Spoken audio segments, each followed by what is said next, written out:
Existe um perigo que ninguém avisa quando você começa a prosperar. Não é a inveja dos outros.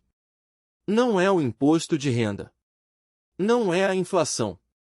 É um perigo interno, silencioso, gradual e devastador. O perigo de prosperar e, no processo, ir perdendo Deus. Não de uma vez.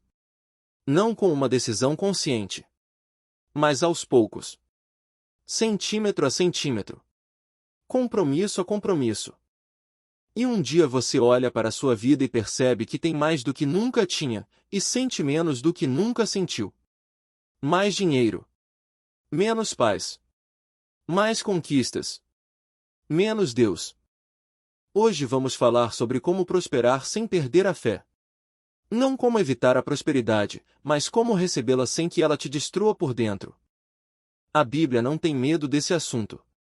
Ela não romantiza a pobreza nem demoniza a riqueza. Ela fala com absoluta clareza sobre o risco da prosperidade, e como navegar por ela com sabedoria. Deuteronômio 8, versículo 11. Deus diz ao povo antes de eles entrarem na terra prometida: terra boa, terra fértil, terra de abundância, cuida-te, para que não te esqueças do Senhor teu Deus. O aviso não foi dado para a temporada de deserto. Foi dado para a temporada de abundância. Porque Deus sabia, e sabe, que a prosperidade tem um efeito colateral perigoso no coração humano. E os versículos seguintes descrevem a progressão: você vai comer e se fartar. Vai construir casas e habitá-las. Seus rebanhos e gados vão multiplicar. Seu ouro e prata vão aumentar. E então vem o versículo 14: o teu coração se elevará, e te esquecerás do Senhor teu Deus. Coração elevado. Orgulho. Autossuficiência. O veneno lento da abundância. E o versículo 17, o mais honesto de todos: e não digas no teu coração, a minha força e o poder da minha mão me adquiriram esta riqueza. Essa é a mentira que a prosperidade sussurra. Porque a verdade é que antes de você ter a habilidade, Deus a deu. Antes de você ter a ideia, Deus a inspirou. Antes de você ter a oportunidade, Deus a preparou. A riqueza tem um autor, e não é você. Então a primeira proteção contra perder a fé na prosperidade é esta: cultive uma memória ativa da origem de tudo. Saiba de onde veio. Saiba quem abriu as portas. Saiba quem deu a força. Isso não é humildade performática. Não é fingir que você não trabalhou. É reconhecer que o trabalho foi seu, mas a capacidade para trabalhar foi de Deus. Essa distinção muda tudo. Segunda proteção: mantenha os hábitos espirituais independentemente do nível de prosperidade. Esse é o ponto onde mais pessoas escorregam. Quando a agenda enche de compromissos, o devocional é o primeiro a sair. Quando as reuniões de negócio se multiplicam, o culto vira opcional. Quando a vida acelera, Deus vai ficando para as horas vagas. Mas as horas vagas nunca chegam. E aí Deus vai ficando cada vez mais distante, não porque ele se afastou, mas porque você parou de cultivar a proximidade. Marcos 1:35. De madrugada, quando ainda era bem escuro, Jesus levantou-se, saiu e foi a um lugar deserto, e ali orava. Jesus. Com agenda de milagres. Com multidões esperando. Orava. Se o Filho de Deus precisava de tempo deliberado com o Pai no meio de uma agenda intensa, o que diz isso sobre você e sobre mim? O ritmo espiritual não é luxo para quem tem tempo. É necessidade para quem não tem. Terceira proteção: deixe que a prosperidade aumente a sua generosidade, não apenas o seu padrão de vida. Esse é o teste mais honesto do coração próspero. Quando a renda dobra, para onde vai o aumento? Se vai inteiramente para um carro melhor, uma casa maior, viagens mais caras, sem aumento proporcional no que vai para Deus e para as pessoas, o coração está revelando sua prioridade real. Isso não é condenação do prazer ou do conforto. Deus não é contra você ter uma vida boa. O problema é quando a vida boa se torna o fim em si mesmo, em vez de uma plataforma para impacto. 1 Timóteo 6:18 diz: manda aos ricos deste século que sejam generosos, prontos para repartir. Prontos. Não relutantes. Não calculistas. prontos. A generosidade é a âncora espiritual do próspero. Ela mantém o coração conectado às pessoas reais, ao sofrimento real, às necessidades reais. Sem generosidade, a prosperidade fecha o coração. Quarta proteção: escolha com cuidado quem entra no seu círculo na prosperidade. Porque a prosperidade atrai um tipo diferente de pessoa do que a escassez. Na escassez, as pessoas ao redor geralmente estão por causa de quem você é. Na prosperidade, algumas pessoas estão por causa do que você tem. Distinguir esses dois grupos é uma habilidade espiritual essencial.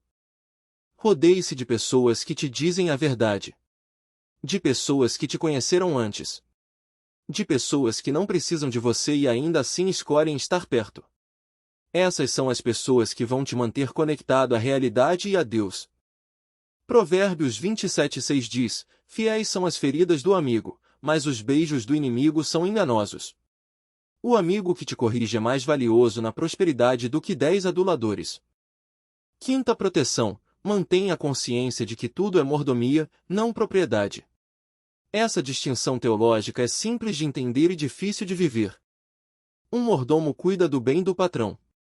Administra com excelência. Presta contas.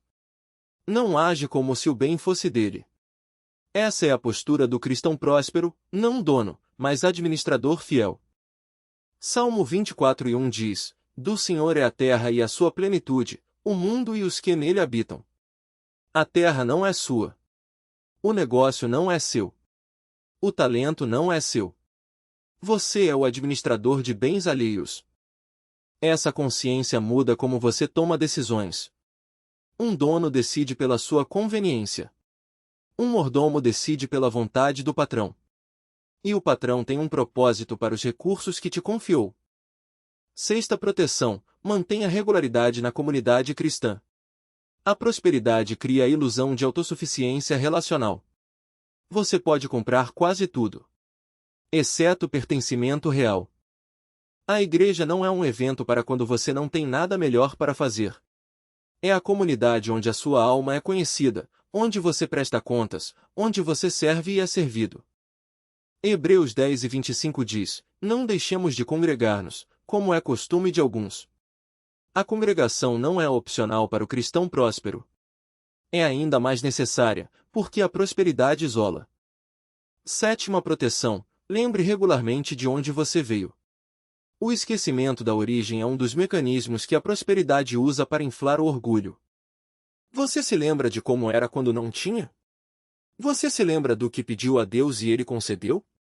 Você se lembra das portas que se abriram sem que você soubesse nem pedir? Essa memória não é para te fazer sentir culpa pela prosperidade atual. É para te manter grato. E a gratidão é o antídoto mais poderoso contra o orgulho que a prosperidade produz. Agora quero falar sobre algo que poucas pessoas discutem: a crise espiritual que às vezes vem com o sucesso. O momento em que você chegou onde queria e se pergunta: é isso? E agora? Eclesiastes capítulo 1. Salomão, o homem mais rico e mais sábio da história, depois de ter tudo que um ser humano pode ter, escreveu: vaidade de vaidades, diz o pregador. Vaidade de vaidades. Tudo é vaidade. Não foi Salomão na pobreza que escreveu isso. Foi Salomão com palácio, com 1000 mulheres, com ouro em excesso, com fama mundial. Ele chegou lá e sentiu o vazio. Porque a prosperidade sem propósito é apenas acumulação. E acumulação não preenche a alma. Apenas empilha coisas ao redor do vazio que só Deus pode preencher. No final de Eclesiastes, depois de ter explorado tudo, Salomão chega à única conclusão que importa: teme a Deus e guarda os seus mandamentos, porque isso é o dever de todo homem. Temer a Deus não é ter medo de Deus. É reverenciá-lo. É viver consciente de que Ele vê, que Ele sabe, que Ele importa. É deixar que a sua presença seja o centro, não a periferia da vida. Agora quero mostrar 3 modelos bíblicos de prosperidade sem perda de fé. 3 pessoas que chegaram lá e não perderam Deus no processo. O primeiro é José.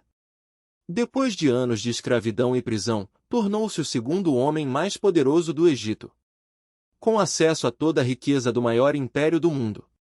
E ainda assim, a primeira coisa que José fez quando seus irmãos apareceram foi chorar e revelar a mão de Deus em toda a sua história.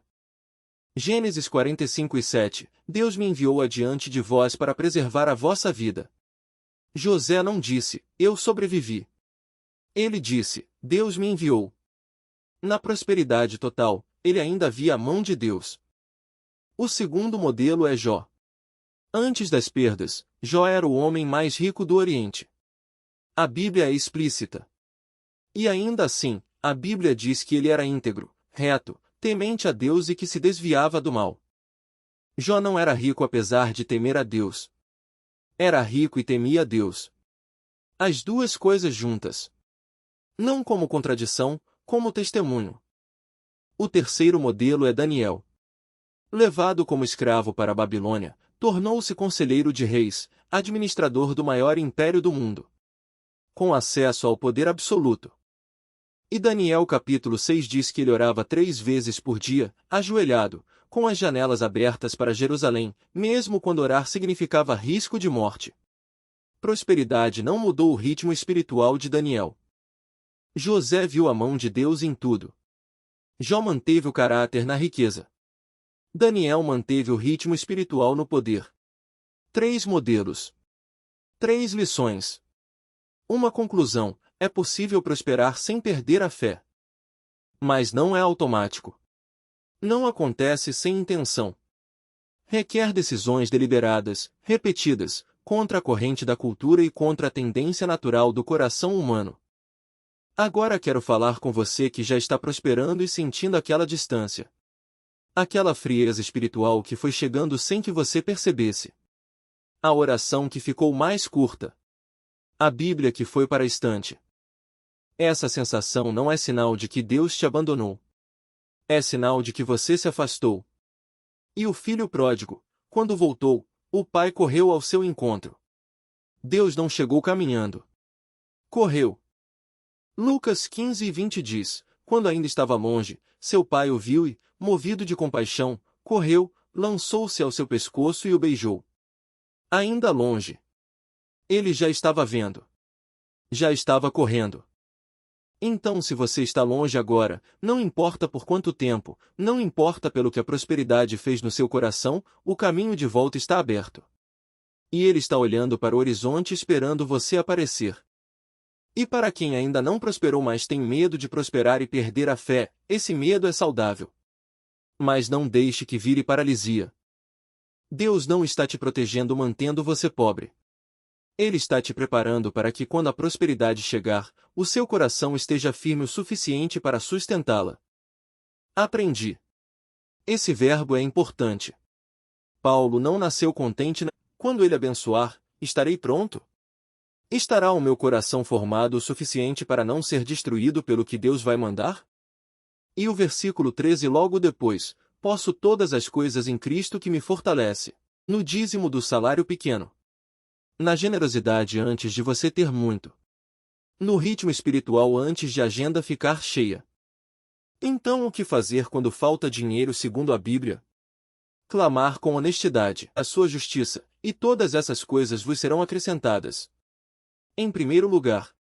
Não como último recurso. Em primeiro. Gerir com sabedoria. Dar com fé. Buscar conselho. Guardar a mente. Lembrar da fidelidade passada de Deus. E manter-se em comunidade.